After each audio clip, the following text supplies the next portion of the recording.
করেছি এবং শিক্ষা নিয়ে সুযোগ করেছি। কোরআনে পাক শিখবো, শিখাবো, তিলওয়াত করবো, এতটুকু তো সীমাবদ্ধ থাকলে হবে না। কোরআনে পাকের আহ্বান অনুযায়ী, বিধিবিধান অনুযায়ী আমল করতে হবে। এটাই হচ্ছে প্রকৃত সফলতা। আমি কোরআনে পাক শিখলাম, শিখালাম, তিলওয়াত করলাম, কিন্তু কোরআনের আহ্বান অনুযায়ী আমল করলাম না, তাহলে সফলতা অর্জন হবে না।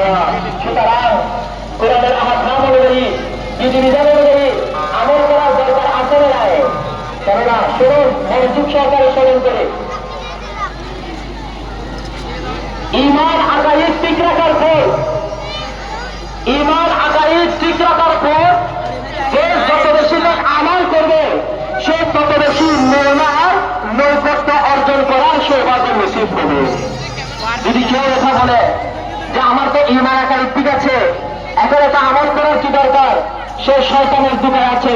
কারণ কোরআনে পাকের কতিপয় জায়গায় যেখানে জান্নাতের সুসংবাদ দেওয়া হয়েছে, সেখানে ইন্নাল্লাযীনা আমানু, যারা ঈমান এনেছে, ঈমানদারদের কথা বলার সাথে সাথে ওয়া আমিলুস সালিহাত, যারা আমল সালেহ করে তাদের কথাও বলা হয়েছে।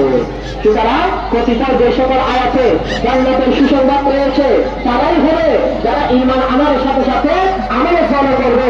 তাই আমাদের উচিত গুনাহ মুক্ত, নেকি যুক্ত, শরীয়ত মোতাবেক, সুন্নাত অনুযায়ী ইবাদত গুজার ইসলামের জীবন অতিবাহিত করা। করবেন ইনশাআল্লাহ।